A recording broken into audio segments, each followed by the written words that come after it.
하나님의 말씀을 보시겠습니다. 신약 성경입니다. 누가복음 16장입니다. 10절입니다. 10절. 누가복음 16장 10절에서 15절까지 말씀을 나누고 있겠습니다. 지극히 작은 것에 충성된 자는 큰 것에도 충성되고 지극히 작은 것에 불의한 자는 큰 것에도 불의하니라. 너희가 만일 불의한 재물에도 충성하지 아니하면 누가 참된 것으로 너희에게 맡기겠느냐. 너희가 만일 남의 것에 충성하지 아니하면 누가 너희의 것을 너희에게 주겠느냐. 집 하인이 두 주인을 섬길 수 없나니 혹 이를 미워하고 저를 사랑하거나 혹 이를 중히 여기고 저를 경히 여길 것임이니라. 너희는 하나님과 재물을 겸하여 섬길 수 없느니라. 바리새인들은 돈을 좋아하는 자들이라. 이 모든 것을 듣고 비웃거늘 예수께서 이르시되 너희는 사람 앞에서 스스로 옳다 하는 자들이나 너희 마음을 하나님께서 아시나니 사람 중에 높임을 받는 그것은 하나님 앞에 미움을 받는 것이니라. 이것은 하나님의 말씀입니다. 아멘. 오늘 주신 말씀은 하나님 앞에 충성된 일꾼이 되자 라는 말씀입니다. 본문의 10절에 보면 지극히 적은 것에 충성된 자는 큰 것에도 충성되고 지극히 적은 것에 불의한 자는 큰 것에도 불의하느니라, 이렇게 말씀을 하셨습니다. 하나님의 백성인 성도는 하나님의 사랑과 은혜로 영육간에 우리는 축복을 받고 삽니다. 그렇기 때문에 하나님께서는 우리에게 무엇을 요구하느냐? 충성을 요구합니다. 충성스러운 일꾼이 되거라. 구약 성경에도 충성에 대한 말씀이 많이 나오고 있습니다. 모세는 하나님 앞에 충성된 일꾼이었다. 여호수아도 하나님 앞에 충성된 일꾼이었다. 그 외에도 많은 분들에게도 그와 같은 말씀을 하고 있습니다.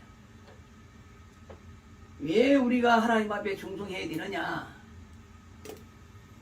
우리의 몸과 영혼은 내 것이 아닙니다. 하나님의 것입니다. 하나님의 것이기 때문에 소위 말하면 하나님의 소유라 이 말입니다. 내 것이 아닙니다. 나는 하나님 앞에 종이요 노예와 같습니다. 그래서 종과 노예는 주인에게 충성 못하면 형벌을 받습니다. 충성하면 하나님께서 우리에게 상급을 주신다고 말씀을 하시고 있습니다. 고린도전서 6장 19절 20절에 말씀을 하셨는데 너희 몸은 너희가 하나님께로부터 받은 바 너희 가운데 계신 성령의 전인 줄 알지 못하느냐. 너희는 너희의 것이 아니니라. 값으로 산 것이 되었으니 그런즉 너희 몸으로 하나님께 영광을 돌릴지어다. 이렇게 말씀합니다. 이 말씀이 뭐냐? 우리의 원신부는 죄인입니다. 죄인의 신분인 우리를 주님께서 보혈의 피를 흘려서 값을 주고 저를 산 거예요. 저와 여러분을 샀습니다. 그래서 십자가의 은혜로 인해서 보혈의 축복을 통해서 죄인된 신분이 의인의 신분으로 이제 바뀌어지게 되었습니다. 그러니 하나님 앞에 충성 안 할 수 없습니다. 충성을 해야 된다라는 말씀입니다. 로마서 12장 11절에 보면은 부지런하여 게으르지 말고 열심을 품고 하나님을 섬기라. 하나님께 충성하라. 이런 말씀을 하고 있습니다. 첫 번째로 말씀을 드립니다. 지극히 작은 것에 충성하라. 이 충성이라는 말은 군대 가면은 크게 많이 씁니다. 거수경영할 때에 밑에 부하가 상관한테 경영할 때에 충성이라지요. 또 경찰서에도 가도 그러고 또 단체 사회 가도 그러고 회사가도 그러고 이 충성이라는 말을 참 많이 씁니다. 왜 이 충성이라는 말을 쓰느냐? 몸 바쳐 희생하겠다. 군인은 충성이라는 구호를 하는 것은 이 몸 바쳐 국가를 구하겠다. 나라와 민족을 지키겠다. 그런 의미로서 충성이라는 구호를 많이 쓰고 있습니다. 그러면 성경에도 많이 쓰고 있습니다. 성경 말씀에 마태복음에는 유난히 예수님께서 비유의 말씀을 많이 하셨어요. 마태복음에. 그 중에 우리가 잘 아는 마태복음 25장에 보면은 크게 세 가지 비유를 하고 있습니다. 열처녀 비유와 달란트 비유와 그리고 양과 염소에 대한 비유의 말씀을 하시고 있습니다. 자, 그 중에서 제가 달란트 비유를 말씀을 드리고자 합니다. 마태복음 25장 14절에서 30절의 내용입니다. 자, 어떤 사람이 많은 재산을 갖고 있습니다. 그래서 종들도 많이 있습니다. 그 중에 세 사람을 뽑았습니다. 한 사람에게 자기 재능대로 금 5달란트를 주었습니다. 그리고 또 한 종에게는 자기 재능대로 2달란트를 주었습니다. 또 한 종에게는 그 재능대로 금 1달란트를 주었습니다. 달란트는 얼마냐? 무게로 말하자면 35kg입니다. 그러니까 금 1달란트 35kg 받은 사람 적다고 볼 수가 없습니다. 어마어마한 돈입니다. 이 달란트를 주면서 너희들이 열심히 일하거라. 내가 지금 멀리 지금 타국에 가서 언제 올지 모르지만은 내가 볼일을 좀 보고 내가 올 터이니 열심히 일하거라. 이래 하면서 많은 돈을 주신 거예요. 5달란트 받은 종은 즉시 나아가서 열심히 일을 합니다. 왜 일을 하느냐? 주인님이 돌아오실 때에 뭔가 충성스러운 일을 보여줘야 되니까, 그 열매를 보여줘야 되니까 열심히 일을 하기 시작했습니다. 밤낮 쥐하로 열심히 일을 했습니다. 그래서 주인이 오시기 전에 5달란트를 남겼어요. 그리고 또한 2달란트 받았던 종도 주인이 주신 것을 감사해서 시장에 나가서 열심히 일을 했습니다. 열심히 일을 해서 2달란트를 남겼습니다. 자, 열심히 일한 5달란트 받은 종과 2달란트 받은 종은 기분이 너무 좋습니다. 자, 그런데 세월이 지난 다음에 문제가 하나 생겼습니다. 뭐가 생겼느냐? 1달란트 받았던 종은 그거를 땅에 파서 묻어가지고 감춰뒀어요. 주인이 올 때까지 혹시나 잊어볼까봐, 혹시나 도난당할까봐 땅에 감춰놨습니다. 그러나 그 속셈은 그렇지 않습니다. 이제 세월이 지난 후에 주인이 왔습니다. 주인이 와서 세 사람 종들을 불렀습니다. 5달란트 받은 종은 주인에게 이렇게 이야기합니다. 주인님이 저에게 5달란트를 주셨습니다. 제가 그것을 가지고 열심히 일을 해서 5달란트를 남겼습니다. 이렇게 이야기를 했더니 주인이 뭐라고 말씀을 합니까? 그 주인이 이렇게 말합니다. 잘하였도다. 잘하였도다. 착하고 충성된 종아, 네가 적은 일에 충성하였으니 내가 많은 것으로 너에게 주겠다. 그리고 내 주인의 즐거움에 참여할지어다. 이렇게 칭찬을 아끼지 않았습니다.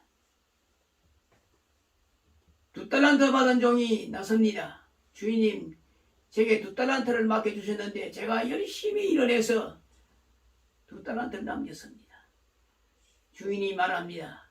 그래, 잘하였도다. 네가 적은 일에 충성하였으니 내가 많은 것으로 너에게 주리라. 내 주인의 즐거움에 참여할지어다. 이렇게 칭찬을 했습니다. 자, 5달란트 받은 종이나 2달란트 받은 종이나 주인이 축복의 선언은 동일했습니다. 이게 뭐냐? 천부장이나 백부장이나 십부장이나 자기에게 주어진 일을 하면은 적은 부장이라고 해서 적게 주는 것이 아니고 많은 부장이라고 해서 많이 주는 것이 아니고 얼마나 자기에게 주어진 일에 충성하느냐 못하느냐에 따라서 상급이 결정이 달라진다. 그런 뜻이고 하나님 앞에 충성은 동일한 상급을 주신다 그 말이에요. 만명의 교인을 가지고 목회하는 목사나 우리 성교같이 적은 양무리를 가지고 목회하는 나나 하나님 앞에 충성하면 상급은 똑같은 거예요. 그래서 하나님의 상급은 공평하다 그 말입니다. 사람의 상급은 공평하지 않습니다. 여러 가지로 차별이 있습니다. 그러나 하나님 주시는 상급은 공평합니다. 자, 이렇게 해서 5달란트 받은 종과 2달란트 받은 종은 이제 계산이 끝났습니다. 근데 1달란트 받았던 종은 그 돈을 어디에 땅속에 감춰뒀고 숨겨두었다가 이제 주인이 왔다는 소식을 듣고 부랴 이제 감추었던 장소에 가가지고 삽을 가지고 흙을 파서 꽁꽁 묶어놓았던 돈을 금달란트를 가지고 온 겁니다. 그래서 주인이 그럽니다. 1달란트 받은 종은 어디 되느냐? 이렇게 묻습니다. 물으니까 이렇게 말합니다. 주여, 당신은 굳은 사람이라 심지 않는 데서 거두고 해치지 않는 데서 모으는 줄 내가 알았으므로 두려워하여 나가서 당신의 달란트를 땅에 감추어 두었나이다. 보소서, 당신의 것을 받으시옵소서. 이렇게 달란트를 내놓았습니다. 자, 주인이 뭐라고 생각을 하고 말씀을 합니까? 악하고 게으른 종아, 악하고 게으른 종아, 나는 심지 않는 데서 거두고 해치지 않는 데서 모으는 줄 네가 알았느냐? 이 말씀이 뭐냐 하면은 종은 주인을 판단할 수 있는 권한이 없다 그 말입니다. 종은 주인에게 시키면 시킨 대로 하는 것이 종이지 종은 주인을 판단할 수 있는 권한이 없습니다. 근데 이 1달란트 받은 종은 주인을 판단하는 거예요. 더 쉽게 말하면 인간은 하나님을 판단할 수가 없다 그 말입니다. 비가 하늘에서 안 내리면 우리 인간은 하나님을 판단합니다. 왜 하나님이 비를 안 주시느냐? 그러죠. 그럽니다. 하나님을 판단하는 거예요. 홍수가 나서 많은 죄가 있습니다.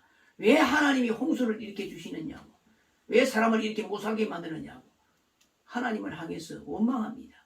이 뭡니까? 하나님을 판단하는 거예요. 인간은 하나님 앞에 판단할 수가 없습니다. 왜? 죄인이 어떻게 하나님을 판단합니까? 모든 사람이 죄를 범하였으면 하나님의 영광이 이루지 못하느니라 고 로마서 3장 23절에 말씀하셨는데 인간은 어느 누구를 막론하고 하나님을 향해서 판단을 하시면 안 됩니다. 종은 하나님 앞에 주인 앞에 판단할 수가 없습니다. 그런데 이 1달란트 받은 이 종은 판단하는 거예요. 그러니까 주인이 엄청난 야단을 치는 겁니다. 악하고 게으른 종아, 나는 심지 않는 데서 거두고 해치지 않는 데서 모으는 줄을 네가 알았느냐? 그러면 네가 마땅히 내 돈을 치리하는 자들에게 두었다가 나로 돌아와서 내 본전과 별일을 받게 할 것이 아니냐 하고 그에게서 그 1달란트를 빼앗아 10달란트 가진 자에게 주어라. 그 열심히 일하는 종에게 또 주어라 그 말입니다. 무릇 있는 자는 받아 풍족하게 되고 없는 자는 그 있는 것까지 빼앗기리라 하시면서 이 무익한 종을 바깥 어두운 데로 내어 쫓아라. 거기서 슬피 울며 이를 갑니다. 예수님께서 달란트 비유의 말씀의 목적은 뭡니까? 종은 주인의 명령에 복종하지 않으면 무서운 심판을 받는다. 그것을 가르쳐 주시는 말씀입니다.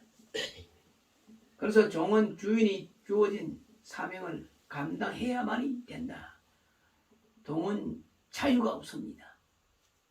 종은 자유가 없어요. 주인이 하라면 하고 하지 말라면 하지 말고 쉬라면 쉬고 일하라면 일하고 자라면 자고 종은 자유가 없습니다.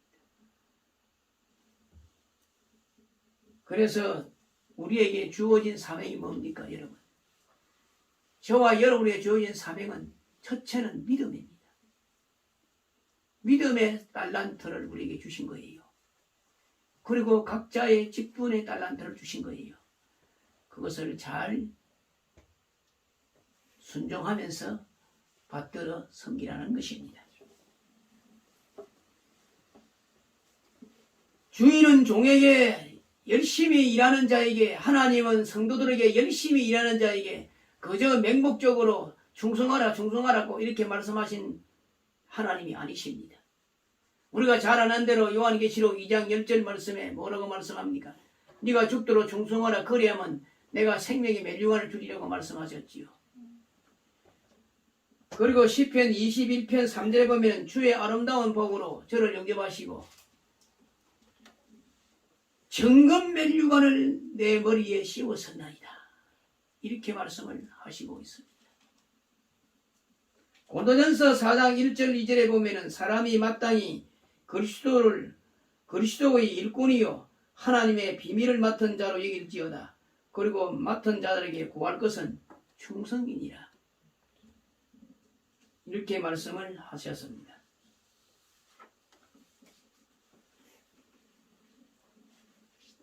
두 번째 말씀을 드립니다. 집 하인이 두 주인을 섬길 수 없나니 너희가 하나님과 재물을 겸하여 섬길 수 없다라고 13절 하반절에 말씀했습니다. 자, 여기에 밑에 보니까 14절에 보니까 바리새인들은 무엇을 좋아한다? 돈을 좋아한다 라고 여기 나와 있습니다. 이 돈 좋아한다 말은 여기 처음으로 기록이 되어 있는데 우리가 사는 생활에는 돈하고 연관이 엄청나게 깊잖아요. 돈 없으면 죽잖아요. 돈 없으면 아무것도 할 수가 없어요. 그래서 사람이 살아가는 데는 반드시 물질이 필요하고 물질이 없으면 살 수가 없습니다. 그래서 사람은 돈을 벌기 위해서 목숨을 바칩니다. 그렇잖아요. 돈을 벌기 위해서 목숨을 바치는 거예요. 우리가 직장에 뭐 때문에 일합니까? 돈 벌기 위해서 일합니다. 그 돈 받아가지고 생활하고 내 사고 싶은 거 사고 하나님의 봉사하고 예물도 드리고. 그래서 구약시대에는 하나님의 축복을 물질로 축복을 많이 말씀했습니다. 첫째는 가정이 자식들이 잘 되는 것이 큰 축복이고 그 다음에는 물질을 풍성하게 누리며 살면서 사는 것이 두 번째 축복이고 그 다음에는 건강하게 오래 사는 것도 그에 대한 축복이고 또 뭐 권력을 갖고 권세를 잡고 사는 것도 축복이고 구약에는 그렇게 성경의 말씀이 많이 기록이 되어 있습니다. 그런데 신약에 와서는 예수님께서 그런 말씀하시지 않았습니다. 예수님께서는 돈에 대한 말씀 한마디도 안 했습니다. 무슨 말씀했냐? 신령한 복을 받아라. 세상의 복은 왔다 갔다가 하는다. 그렇잖아요. 세상의 복은 왔다 갔다 간다. 그러나 예수님이 주시는 복은 신령한 복이다. 없어지지 아니하는 복이고 취하지 아니하는 복이다. 이렇게 말씀을 하셨습니다. 그 대표적인 말씀이 바로 산상보훈의 말씀, 팔복이라는 말씀 하셨지요. 자, 너희가 하나님과 재물을 겸하여 섬길 수 없음이라고 말씀하신 뜻은 무엇인가? 앞서 말씀드린 대로 우리는 물질이 없으면 아무것도 할 수가 없습니다. 물질이 없으면 가난하게 살 수밖에 없고, 가난하면 여러 가지 어려운 고통 속에 살 수밖에 없습니다. 그래서 국가적으로, 개인적으로 돈 벌기 위해서 온갖 노력을 아끼지 않습니다. 그런데 하나님께서는 너희가 하나님과 재물을 겸하여 섬길 수 없다. 이 말이 뭐냐? 하나님 앞에 돈을 세우지 말라 이 말입니다. 하나님 앞에 돈을 세우면 패가 망신한다 그 말입니다. 우리가 잘 아는 정치인들 보십시오. 돈 때문에 패가 망신한 사람이 얼마나 많습니까? 돈의 유혹은요 엄청나게 무섭습니다. 아편의 유혹은 저리 가라 그럽니다. 우리는 늘 항시 돈의 유혹을 당하고 삽니다. 더구나 높은 지혜에 있는 사람들은 돈의 유혹이 더 강합니다. 그래서 돈 때문에 그 유혹에 넘어가서 그 지위를 박탈당하고 자리에 쫓김을 당하고 세상 우선거리가 되고, 그걸 보고 듣고 알지만은 돈의 유혹은 우리에게 365일 동안 늘 오는 겁니다. 이렇게 돈의 유혹이 무섭다라는 것을 성경은 말씀을 우리에게 교훈을 주고 있습니다. 디모데전서 6장 10절에 보면 돈을 사랑함이 일만하게 뿌리가 되느니 이것을 사모하는 자들이 미혹을 받아 믿음에서 떠나 많은 근심으로서 자기를 찔렸도다. 돈을 사모하면 돈이 칼이 되어서 나를 찌른다 그 말입니다. 나를 찌르면 내가 죽는 거 아니에요. 돈이 칼이 되어서, 다시 말하면 돈을 사모하면 돈이 칼이 되어서 나를 찌른다고. 돈을 사랑하며 일만하게 뿌리가 되나니 이것을 사모하는 자들이 미혹을 받아 믿음에서 떠나 많은 근심으로서 자기를 찔렀도다. 이렇게 말씀을 하고 있습니다. 그래서 하나님의 백성은 돈을 사랑하되 하나님 앞서 사랑하면 안 된다 그 말입니다. 왜냐하면 돈 없으면 죽으니까. 돈 없으면 교회도 아무것도 할 수가 없잖아요. 아무것도 할 수가 없어요. 그래서 돈을 우리는 귀하게 여기고 사랑하되 하나님 앞에 갖다 놓지 말아라. 하나님 앞에 갖다 놓으면 신앙생활이 그냥 깨지고 만다. 그런 말씀입니다. 자, 예수님께서 복음 사역하시기 전에 40일 동안 금식 기도를 하시고 마지막 날에 마귀가 찾아왔습니다. 마귀가 찾아와서 이렇게 말합니다. 네가 만일 하나님의 아들이거든 맹하여 이 돌들이 떡덩이가 되게 하라. 이 40일 동안 금식 기도했으니까 얼마나 배가 고프겠습니까? 이 배고픔을 약점을 이용해서 마귀가 네가 하나님의 아들이거든 이 돌을 맹하여 떡이 되게 하라. 이 말은 뭡니까? 떡을 만들어서 드시라 그 말이에요. 그동안 배고프신데요. 얼마나 고생했습니까? 드시라 그 말입니다. 그런데 예수님께서 우리에게 주신 교훈을 말씀하셨습니다. 사람이 떡으로만 살 것이 아니요 하나님의 입으로 나오는 모든 말씀으로 살 것이라. 이것을 우리에게 해답을 주신 거예요. 이 해답을 돈을 앞세우지 말아라. 나의 신앙부담도 돈을 앞세우면 신앙생활을 망하게 되고 돈을 앞세우면 나의 모든 생활 속에 다 파멸을 가져올 수 있다. 이 말입니다. 그래서 히브리서 13장 5절 6절에 우리에게 좋은 교훈의 말씀을 주고 있습니다. 돈을 사랑치 말고 있는 바를 족한 줄 알라. 그가 친히 말씀하시길 하나님이 친히 말씀하시길 내가 과연 너희를 버리지 않냐고 과연 너희를 떠나지 않냐려 하시느니라. 그러므로 우리가 담대히 가라되 주는 나를 돕자시니 내가 무서워하지 않노라. 사람이 되게 어찌하리요. 그러니까 하나님보다도 돈을 사랑하면 망하게 되고 돈보다도 하나님을 사랑하게 되면 하나님이 우리에게 영육간의 모든 생사화복을 책임져 주신다 이 말씀이에요. 그래서 돈을 사랑치 말고 있는 바를 뭐라고 족한 줄로 생각하라 이렇게 말씀을 하고 있습니다. 신이 하나님이 말씀하시기를 내가 과연 너희를 버리지 아니하고 과연 너희를 떠나지 아니하려 하셨느니라. 그럼 우리가 담대히 가르되 주는 나를 돕으시니 내가 무서워하지 않겠다. 사람이 내게 어찌하리요. 그리고 하나님 제일 중심으로 살면은 사람은 나에게 해코지 할 수 없다라는 말씀입니다. 그래서 고린도후서 8장 9절에도 우리 주 예수 그리스도의 은혜를 너희가 알거니와 부유하신 자로서 너희를 위하여 가난하게 되시면 그의 가난함을 위하여 너희를 부유케 하려 하심이라. 이미 예수님은 우리의 가난도 아시고 우리의 어려운 처지도 아시고 우리의 모든 생활을 다 아시니 하나님 앞에 기도하라. 그리하면 내가 너와 함께 하리라. 그래서 아무것도 염려하지 말고 오직 모든 일의 기도와 간구로 너희 구할 것을 감사함으로 하는 게 아니라 그리하면 모든 지각에 뛰어난 하나님의 평강이 그리스도 예수 안에서 너희 마음과 생각을 지키시리라. 이렇게 빌립보서 4장 6절 7절에 우리에게 말씀을 하시고 있습니다. 그래서 하나님 앞에 충성된 종은 누구냐? 하나님 말씀 믿고 말씀 주어진 사명 잘 믿음 지키고 또 자기 주어진 사명 잘 감당하면 하나님께서 그래 네가 적은 일에 충성하였으니 내가 많은 것으로 너에게 주리라. 내 즐거운 잔치에 참여하리라. 이 말씀 저와 여러분에게 넘쳐날 줄로 믿습니다. 기도드리겠습니다. 하나님 아버지 감사합니다. 주께서 주신 말씀을 통해서 오늘도 충성된 사명을 잘 감당하도록 복음의 능력과 건강의 능력과 생명의 능력을 또한 물질의 능력을 칠변하다 하시고 우리 하나님의 손길이 넘치도록 인도하여 주옵소서. 오늘도 성교에 출석하지 못한 모든 분들에게도 동일한 축복으로 채워주시고 은혜와 진리로 충만케 하옵소서. 예수님 이름 받들어 기도드리옵나이다. 아멘.